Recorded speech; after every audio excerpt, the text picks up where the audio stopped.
If you're into comics, did you know that there's a pretty important lawsuit that's happening right now? One that you may not have heard of. The federal lawsuit against Panini America is a $1.7 million expose that reveals how the company allegedly used its lucrative NFL and NBA card allocations to intentionally crush the distribution of rival, non-Marvel comic and independent IP manufacturers, including Wildcard. The biggest twist is that the fate of potentially DC Comics' entire trading card future, the monetization of characters like Batman and Superman collectibles, could be decided by a court ruling against a company that mainly sells sports cards. Panini's alleged corporate power play created an IP chokehold on the entire non-Marvel market, and we're breaking down how exactly that worked. As with all things, I'm very concerned about competition, particularly between Marvel and DC, and how those battles sort of trickle down to all the other publishers and for the comic ecosystem as a whole. But in this case, it isn't just about the competition. This lawsuit filed by Wildcard Inc. is about the deliberate devaluation of non-Marvel comic IP. Panini, as a major Marvel licensee, already benefits from an uncompetitive market.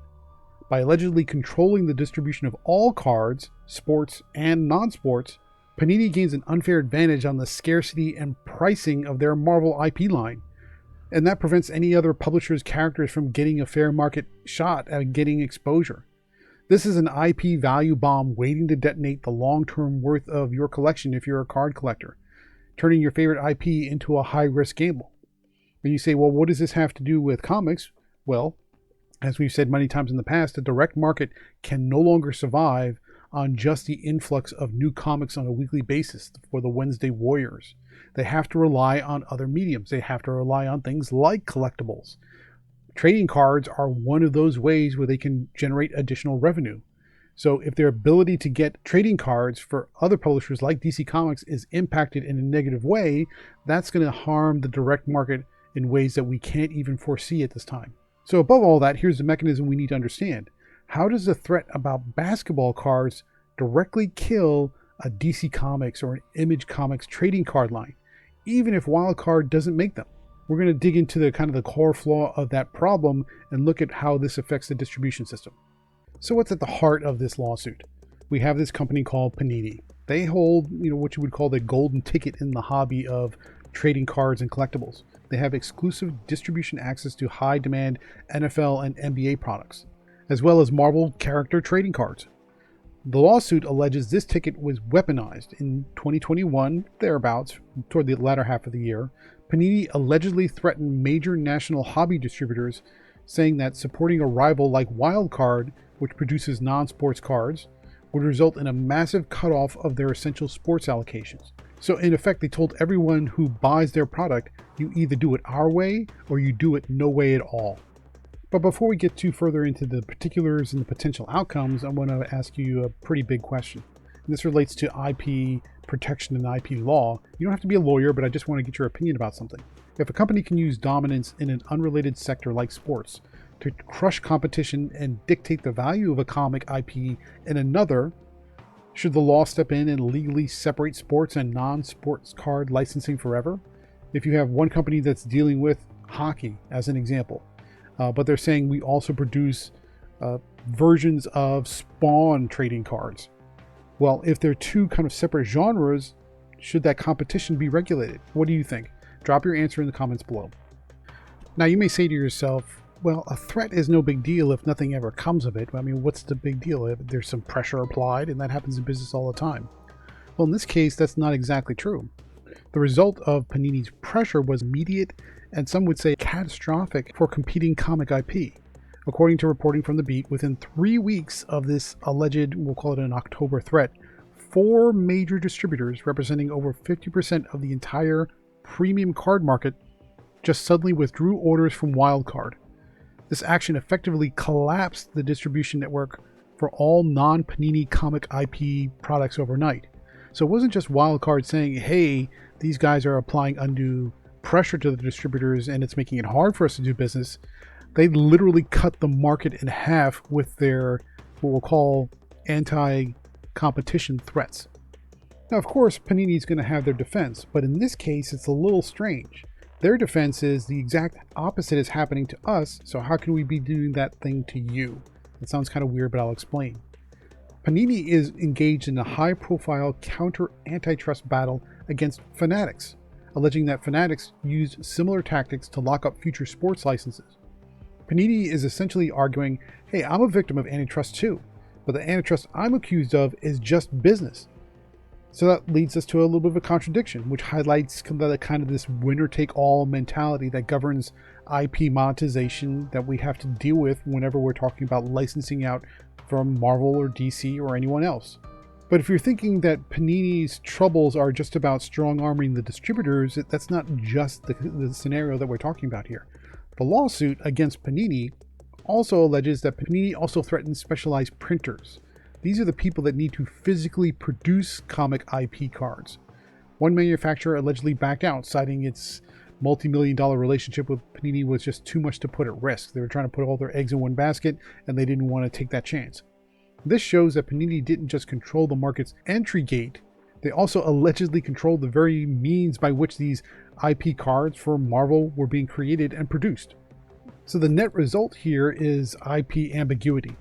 Because the legal system bundles all trading cards together regardless of whether or not they're sports or for comic book characters or something else entirely.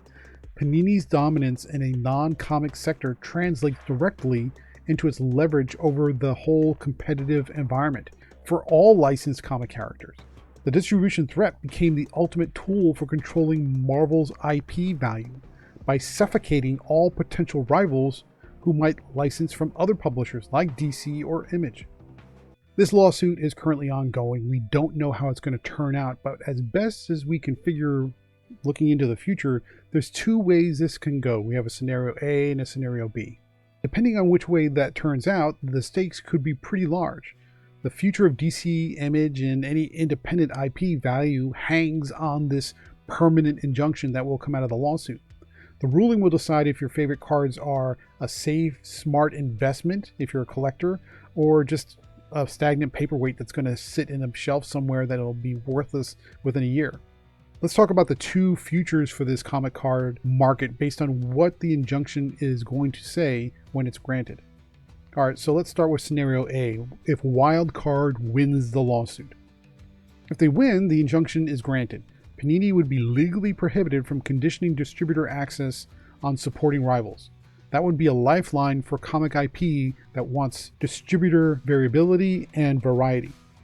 Distributors would immediately broaden their inventory, leading to a massive increase in IP diversity and access. This means that manufacturers, including Wildcard's potential rivals, would be free to pursue licenses for other publishers like DC, Image, Dark Horse, and any indie distributor that wanted to produce cards. Dynamite comes to well, so does Zenescope. This ensures those characters finally reach collectors en masse. This, of course, leads to what we would consider true competition, which is what we like. True competition would force IP innovation. According to legal analysts of antitrust remedies, the pressure would force all manufacturers to invest more heavily in quality, unique designs, and material rarity. This would raise the overall quality and innovation applied to all licensed comic IP products, benefiting every single collector. So in other words, when you collect cards, you're not collecting them just for the love of it. There is increased potential that your collection is actually going to be worth something in the future, which is the whole point of collecting if you're in it for financial reasons. Some people collect just because they love it, but if you collect also as an investment, this scenario A, increases the probability that that's going to work out in your favor. And then we have scenario B. What happens if Panini wins the lawsuit and staves off any accusations of anti-competitive behavior? Well, to be honest, that's a recipe for IP disaster. A constrained market encourages unhealthy speculative pricing in Marvel IP because the supply is artificially choked by the lack of viable alternatives. There's only one producer, there's only one person making the cards, there's only one way to distribute them, there's only one way to get them. So the entire market for collectible trading cards is choked off. The market becomes a high-risk bubble, benefiting only the dominant player and hurting the long-term stable value of the licensed IP itself. So it might be good for Panini, and maybe to some degree it's good for Marvel, but it's really not good for anybody else. And maybe Marvel wants it that way. Now let's put on our thinking caps a little bit and think about also the financial implications from an industry perspective. While the lawsuit is only $1.7 million, in the grand scheme of things, that's not a huge amount of money. It's big. I mean, for an individual, it's pretty big. But for the industry as a whole, maybe not so much. However, if you look at the legal analysis and some of the industry estimates, there's a suggestion that the lost revenue for DC and Image and Dark Horse and Zenescope and Dynamite, when you count all that up and prognosticate into the future over a decade of being shut out of a fair distribution system, the amount of lost potential could exceed $100 million. That's the staggering cost of executive anti-competitive behavior.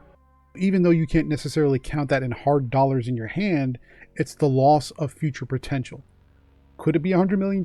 Could it be more than that? We're not sure. You can't prove it until you get there. But certainly you'll never make that money if you can't produce the product. And there we have it. You may have never heard about this lawsuit of Wildcard versus Panini, but the lawsuit is a crucial moment for the comics industry. It's not about just trading cards. It's about whether comic IP, which is the thing we love to protect, can be protected from being used as a pawn in unrelated market leverage battles. The fate of DC's ability to compete in the collectible space and the quality of every card you buy is tied to this injunction.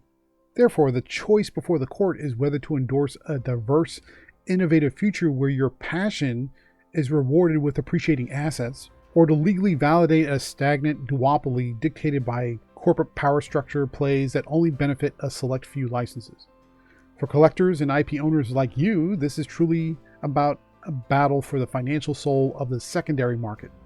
We always think about the comics themselves, and that's where everything starts, but we have to now be relying upon collectibles and IP distribution into other mediums and other markets for the direct market to survive and for collectors to be able to spend their monies in ways that can appreciate in value and can be appreciated because they have a love for these characters. Now, hopefully you found this video informative and helpful. And if you want to deep dive into the core of this battle, I've linked the original legal complaint information as reported by The Beat below. Go read the language of the permanent injunction itself. You might find it interesting. Understanding that single piece of legal jargon is the key to understanding how we can save the hobby. And if you want to save more comics industry analysis on video YouTube channels like this one, please hit that subscribe button, hit that bell for notification, and let me know what you think about this lawsuit. Does Panini have a good case that they're just doing business, or are they really engaging in anti-competitive behavior? Let me know your thoughts below. Now, go read comics, but read wisely. I'll see you next time for more comical opinions.